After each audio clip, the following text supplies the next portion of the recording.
How's it going, everyone? Domadeus here, and back with another video. Sorry for not posting some more vids in the last couple weeks, y'all. It's been a crazy time, but this is going to be a double feature. This first one is going to be War number 6, and then we'll be taking a look at War number 7 as well. We have some new fighters coming to the attack team. This War number 6 against GT40. We have Penny Parker and Colossus coming into the fray.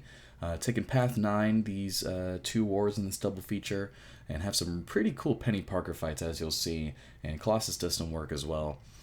This Void is a little bit scary just because of the Schadenfreude node, so if he puts debuffs on us, he, well, first of all, is going to be degenning us like crazy, but he's also going to gain a Fury buff, which is going to pump up those debuff, the debuff degeneration a lot more, so we got to be careful of that. So we are boosting up pretty big here. Gonna pop an invulnerability boost, I believe, just to be sure.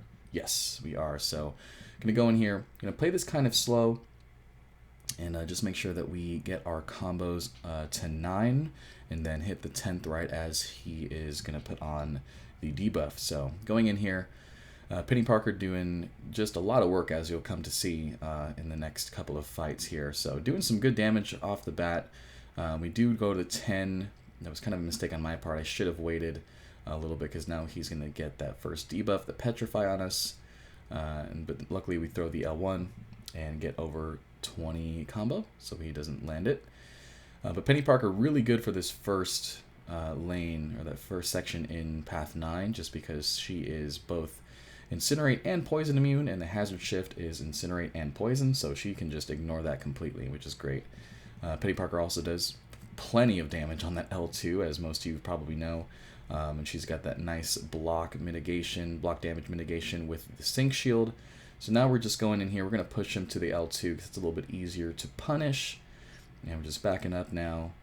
We're going to go ahead and wait till the timer tries to put the debuff on us. We're at 49 combo now, and we actually missed the parry there, so unfortunately we don't get to purify that debuff. We're going to go ahead and launch an L3 there, and it does some decent damage. Really cool animation, if anything.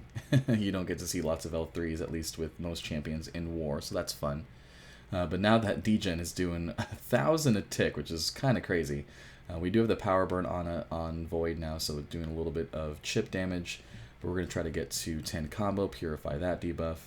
And he's going to try to throw in another one there, but we're going to go ahead and drop our L1, which has a lot of hits in it, so we're able to purify the next debuff that was coming onto us. So kind of a messy fight, but as you'll see, we're going to go ahead and close this one out. We're going to bait the L2 just to be safe. I wasn't totally sure that another combo or L1 was going to take him out. So got him down, a little bit messy, but a solo's a solo. We will take those all day. Next up, we have this Nick Fury that we are going to be using Colossus for. We still have 45 seconds on the invulnerability boost, and we're just going to be playing around the poison part of this node here. Since Colossus is Incinerate immune, we just have to be very careful when he is in that poison mode. So going in here for combos, Incinerate mode, easy peasy. Love that Colossus does some burst damage or some reflect damage on parries. Nice big chunky crit on the heavy attack, 18k, almost 19k on there. Now we are just forcing block, making sure he doesn't throw an L1. Even though Colossus is pretty tanky, we want to try to mitigate any block damage we'd be taking. And we're getting a little bit cornered now, so now we're just going to go ahead, get some heavies off here. Just going for the re-parries as well. I actually mess up that heavy there. I was holding the button and it just didn't seem to register, unfortunately. So going in here for the L2, we do get a poison on us since the Incinerate phase was ending right there. And we're starting to get a little bit cornered, and he's getting close to his second life. We missed the heavy there as well, so now we gotta try to get out of the corner here. He's gonna be throwing lots of heavies, unfortunately. He is indestructible as well, so that's annoying. He throws the L1, but luckily we are very tanky. And now we're just gonna try to play into this a little more. He's back in the poison phase. I remember in this I was like, oh no, please don't let this be a second death for me this season. I was really hoping that the Dragon Man fight a couple wars ago was going to be the only one. Luckily we are able to reparry. We do get heavied in the corner 2 times in a row. And we're going to go ahead and get hit 3 times in a row. And now we're just... I was panicking at this point. I was like, alright, I need to get a parry and then an L2 off real quick. Or L3, actually. So we go ahead, we throw the L3 to get us out of the corner. We're at 33%. He's about to go into his second life, his LMD phase. But luckily, that passive armor that we get from the L3 is going to also make us unstoppable passively, which is great. So we can actually go ahead and punish whenever the poison phase ends. Seemed to kind of work out that anytime we were ready to punish his attacks, he was in a poison phase. So had to play kind of slow. Luckily, we were out of the corner, so we're able to go in here, get some nice parries, get some of that burst damage. I'm going to hit into his block here just to get some, some more chip damage and push him away so we don't get cornered again, because if we get cornered one more time in this fight, we are done for. So we're going to just wait out this poison phase here, and we get the intercept right as the poison phase ends, going into the incinerate phase. So now we are just waiting, get another nice intercept here, and now we are just trying to see if we can get a nice big L2 to close out this fight. And there we go, we got it. Nick Fury's down. We did it. We almost died, but we did it, man. We did it. So that is the first section here. Solos or solos, going to burn an energy for my teammates here. And we're going to go ahead and skip ahead to the second lane. So next up we have Path 3 in Section 2. And this is pretty much just a Colossus fight, since we won't be able to be armor broken by Silver Surfer. We go ahead and heal him up all the way here, since we took a lot of damage in that Nick Fury fight. He does have high ground, which will be, kind of annoying to deal with, but luckily we can totally ignore the Chitinous Thorns node and the live wire, cutting wires, whatever the node is, since he is not a robot, but he is bleed immune, so we can just hit into him. Nice, easy Colossus fight. Parry heavies all day. Parry heavy cancel into L2 and L1 for the Fury. Y'all know how Colossus works, so we're just going ahead and boosting here. I'm debating whether or not I want to pop an invulnerability buff here, and I think I end up deciding against that, just because Colossus is super tanky, and we're probably not going to need it since Silver Surfer is a pretty easy fight. So we go ahead and we go in here, get some nice big Fury, big heavy attacks here. Doing 14k on the first one, 15k on the second one, 16k on the third one. We're just going up and up and up with those armors, giving us more and more firepower. So yeah, pretty much just it. Parry heavy. I love when I can do parry heavy style in war. It's always kind of cheesy. 18k crit on that second one, or that fourth one I should say. I've lost count about how many heavies I've done so far already. So go ahead here, big L2, and doesn't crit all the way, which probably would have killed him. But that's okay. We're going to go ahead and punish the L1 there. I've got to learn the Suida method as far as dashing back in during that L1. That way we can make sure we get the punish. And there we go. Silver Surfer's down 7 or 8 heavies, and we close out this fight. Unfortunately, we did end up losing this war to GT40. They played a good round, but we didn't take the dub there, unfortunately.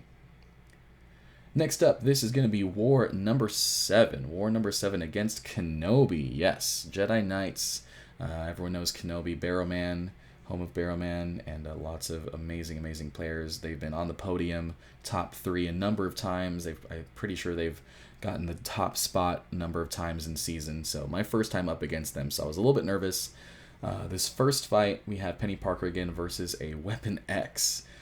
Which I actually had to go and duel a couple times with my 4-star to make sure I knew the mechanics. Pretty much all we're looking out for is making sure that we don't hit him past 25 of his rage charges, as you'll see, are starting to build up. Luckily, my Penny Parker is awakened, so when he starts regenning up to a certain amount, he's going to be heal blocked, which is great. So now we're going to wait out that unstoppable timer, and now he's unblockable, but he's also very aggressive, so that means we can go ahead and intercept as much as we want. And we are, pushing him over and over every time we hit him. So the phase here is going to be kind of crazy long. L2 does some pretty good damage, not a lot of burst since we don't have a lot of spider sense charges. But we're just going to go ahead and play the slow game here. We're still at a full yellow bar, which is awesome. If my Penny Parker was a little bit higher SIG, I'm sure the heal block Incinerate would be doing a lot more for us. But since she's only SIG 20, just the initial dupe, it's not doing too much, but at least it's mitigating the healing, because his healing is, as you can see, very potent. So now we're going ahead here. We got 14 Spire Sense charges. We're going to try to go ahead and drop an L2, get some nice intercepts as well, drop a 5 combo, and here you go. Boom. 10,000 burst damage on each of those hits. Total overkill. In the fight with a full yellow bar. Penny Parker, super underrated as an attacker, man. And again, just so good for this lane here. Not using Kingpin yet. We're going to go ahead and keep using Penny Parker since she does have that Incinerate and Poison immunity. Just going to be baiting out heavy attacks and L1s from Wasp. This is a pretty simple fight. I used to fight Wasp all the time in map 7 in section 3. Those of you that know that fight know it's kind of annoying, so I know my way around a Wasp fight if that's worth anything. So we actually go ahead and get shocked there. Super smart play by us. We did not see the timer go off there, so now we gotta, can't end this fight with a full yellow bar either, unfortunately, but it's gonna be all good. Now we're just playing a little bit slower. I was getting a little bit impatient since I thought I knew this fight really well. The indestructible buffs, kind of annoying, but this second fight is not terrible whatsoever.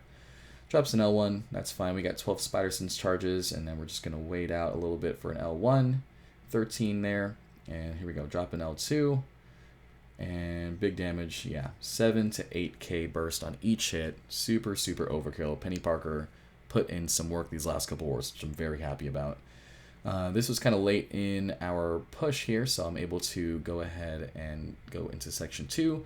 Going into path 9 again.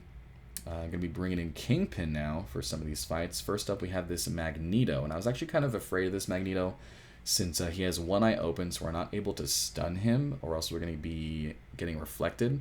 The Hazard Shift, however, is going to be fueling our rage charges and then pushing us into overpower mode a lot, so we just got to be really cheeky with the intercepts. We're going to pop an invuln boost here, just because, yeah, we got to be extra careful. Luckily, Kingpin is a big boy. He's got lots of health, as you can see, over 60k with all the boosts running. So here we go, into this Magneto fight. And pretty much, like I said, we're just looking for some nice intercepts. Get some good ones off pretty early on. We're going to be throwing L1s as much as we can to get some dot damage on him to help us out. Unfortunately, we missed the intercept there. We came up a little bit short, so there goes our invulnerability boost. But we're able to get off a nice big L2, makes us unstoppable. I didn't realize that I probably could have just punished his mediums when he came into us. But, food for thought for maybe a later fight this season. I know we are getting to the end of it, so we'll see if I get my comeuppance, or my revenge, I should say, against a Magneto fight. So we're going to go ahead here. I'm trying to bait out L1s because I don't want to mess up Dexy and L2. And he's got a couple high ground charges, so he's doing some burst damage to us as well, which is kind of annoying. We do have a bleed on us. We weren't able to shrug that off in the timing with the hood synergy. So we're just, playing it slow now, trying to find some intercepts where we can. Luckily, we are getting a little bit of willpower healing from the rage charges. So yeah, now he's got 5 of those high ground passives, so we got to be very careful not to let him hit into our block, or else we're going to be taking lots of burst damage. Trying to get some intercepts here. We're not really getting them, hitting to his block to at least push him back into the corner. Get some chip damage here and there. I don't want to try to tap his heavy, just because every time I do, I seem to mess it up. We took one hit into the block there, and it did 4,700 burst damage, so high ground man goes crazy. But luckily, we come out on top. Kingpin is great. I've been loving using Kingpin in War this season. He is a wonderful champ to use, especially with that hood synergy. Super useful. Finding that I really enjoy playing him lately. Last up in this double feature, we have a Kraven fight here. I was a little bit nervous about Kraven since this is my first time fighting against him in War since he got released. So we're just going to be trying to bait out the L1s, I believe. I'm not really sure what the L2 does, or at this point I didn't really know what the animations were, so you'll see we actually take a full L2 into the block just because I didn't want to mess up a Dex and get stunned, or not even sure again what it does. So we're going to bait out heavies here, as I know what his heavy animation looks like. He, hits you and then tries to stab you into the ground with his machete, so get a nice little parry off there. Accidentally push him over an L2, so there it is. He's going to hit into us a whole bunch. Luckily, he's not high ground compatibles, or else that would be doing a lot of burst damage into the block. So go ahead and drop another L1. doing some nice dot damage, just over 650 a tick. So, you know, about 1,300 damage a second. Get a second one off there, and this fight is pretty much in the bag. Over 98%. Nice little dex on the L1. We're going to back up a little bit since I see that the trap is back behind him, so I'm going to back away from it, and there you go. Ended at 100% health, but not a full YOLO bar, so we won't count that one. But we ended up we ended up taking the dub, the win against KenOB, which is pretty cool. So we are, I think at this point we are 5-2 as of this war. So we'll be doing another double feature in the next couple of days for War 8 and 9. So make sure you guys stay tuned for that, and we'll see you in the next one.